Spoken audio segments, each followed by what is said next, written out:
The Israel and Iran conflict. In every international situation, there are a group of actors involved.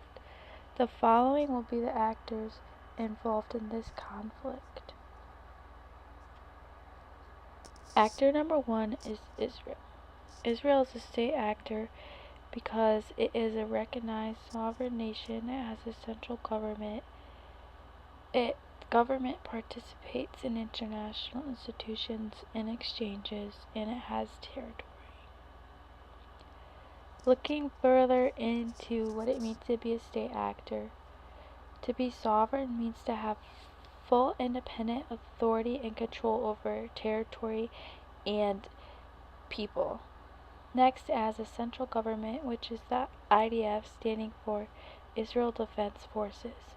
This government can make decisions about war, peace, and treaties. For example, they made the independent decision to attack Isfahan, an Iranian nuclear facility, claiming it would set back Iran's nuclear program by years.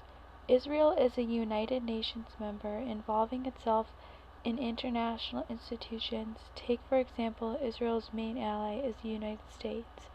We as the United States have defended Israel by bombing an Iranian city to help defend them. It also responds to international criticism of their war strategies against Iran and others. Additionally, they have clear territorial boundaries. Next, we will discuss Israel's role in this conflict as a state actor. 1. They have a capable military which has attacked multiple Iranian cities in an attempt to destroy their nuclear weapons. Looking further into this, Israel has always seen Iran as a strong nuclear enemy, willing to use their nuclear weapons mercilessly. Its role is to stop Iran from becoming a nuclear-armed state because they want to destroy Israel as well as America, and they are generally not friendly. Secondly, Israel wants to stop Iran and moving to the next point, Israel wants to stop Iran's influence on other Middle Eastern countries. They want to do this because Iran is relaying to them an untrue and hostile ideology that could threaten Israel and many others. Israel has even gone as far as conducting airstrikes on Middle Eastern countries like Syria multiple times on Iranian bases. These strikes aim to prevent and limit Iran's military coercion. Thirdly, Israel's role in this conflict is to rally support from other influential states like the United States of America. As you may have heard in the news recently, the United States has bombed Iran's last standing nuclear sites, obliterating their nuclear weapon supply. They have also rallied other countries like Germany, the United Kingdom, and France. Israel has many other roles in this conflict, but the last significant one is using intelligence to sabotage Iran's nuclear weapon infrastructure. Iran knows that Israel feels threatened by their intelligence and the ability it must have to work against them, as Iran has blamed Israel for targeting some of their top nuclear scientists. Therefore, to ensure the safety of others and themselves, Israel had to do this to show their nuclear weapon infrastructure. The other main actor in this conflict is Iran. Iran is a sovereign country. It also has a central government that has full authority over its domestic and foreign affairs. It operates under a theocratic republic and system by a supreme leader and its elected president. They have government groups that somewhat act on Iran's behalf, like Hamas, and Iran has a significant role in international operations as it is a part of the United Nations and engages in treaties and multilateral discussions. They also have official border lines identifying their state's land. Next, we'll move on to Iran's role in this conflict as a state actor. As a state actor, Iran does not view Israel as a legitimate state, and therefore does not take them seriously in the play of international discussions. Iran even helps to train groups that oppose Israel. They train and provide weapons to groups like Hamas who support Iran and put pressure on Israel. Through the lens of global analysis, it is most effective to briefly analyze this conflict through a global level of analysis, as it is more than two actors involved in the conflict. We know that the two state actors, Iran and Israel, the other most involved state actor is the United States. On June 21, 2025, the United States initiated multiple tactical airstrikes on multiple Iranian nuclear bases to destroy their nuclear weapons supply and allow for the threat of such to be minimized. See the link to learn more about why the United States acted on this and how it affects all the actors involved. The reason why it is being examined through a global level of analysis is because the acts of terrorism are being committed on places like Palestine, which are done by Iranian-supported proxy groups like Hamas. With terrorism, it is generally considered wrong globally, as it is an act of attacking citizens who are often defenseless and innocent. So therefore, that is why it got to the point where the U.S. felt they needed to step in.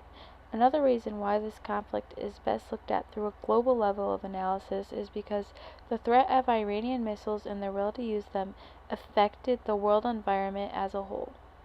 Iran and Israel's ideological conflict. Why this conflict exists is because of ideological differences between these two states. Ideological differences have genuinely been one of the deadliest conflicts throughout history. This is because these type of conflicts are hard to change and often are deeply rooted with the state's beliefs, values, and morals. These elements of conflicts are also intangible and cannot be obtained through a raid or a trade. Therefore, they are difficult to find solution or compromise to. Main ideological difference these states have: 1. Differing opinions on if Israel is a legit state and who coins the name leader of the Islamic world.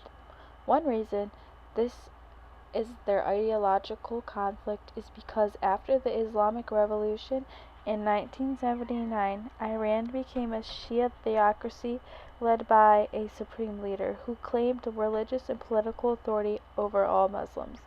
Iran's system of government is based loosely upon Belayat, which means guardianship of the Islamic jurist, meaning clerical leaders should rule society according to Islamic law. So therefore, Iran sees itself as the leader of the Islamic world and views Israel as a suppressor of Muslims. It resists Israel's political belief of Zionism, which is the belief that Jews have the right to self-determination in their homeland. These opposing ideologies have caused deep-rooted and brutal wars throughout the years, and they continue to happen, which further proves the fact that ideological conflicts are often the deadliest and the hardest to find compromise to. Looking at this conflict through a lens of realism. Next, we'll be examining this conflict through a lens of realism. Realism has different parts and theories to it. We are going to be explaining why this conflict and its actors could be examined through a lens of realism. One way to examine this conflict through a lens of realism is by examining how each state views power. One thing that realism claims is that the survival of every state is the principal goal. This is proven to be true for both states, as Iran is willing to use force against Israel when threatened, and vice versa. Realism also states that foreign invasion and occupation are thus the most pressing threats, which is also proven to be true by the various airstrikes carried out by either actor. Thus, as looking through a realism lens, states must constantly ensure they have sufficient power to defend themselves, which is exactly what Iran is doing, as they are building up their nuclear weaponry. Next, realism holds the view that all states are rational actors, and given the goal of survival, states will do what they can to survive. This is proven by the facts stated before. Lastly, realism holds that in the world we live in today, the states with the most economic clout, and especially military, might have the most international power in view of politics and such. In this conflict, this would be the United States and the role it plays as allies with Israel. Thank you for listening to my presentation. If you need any further sources, please look at these links.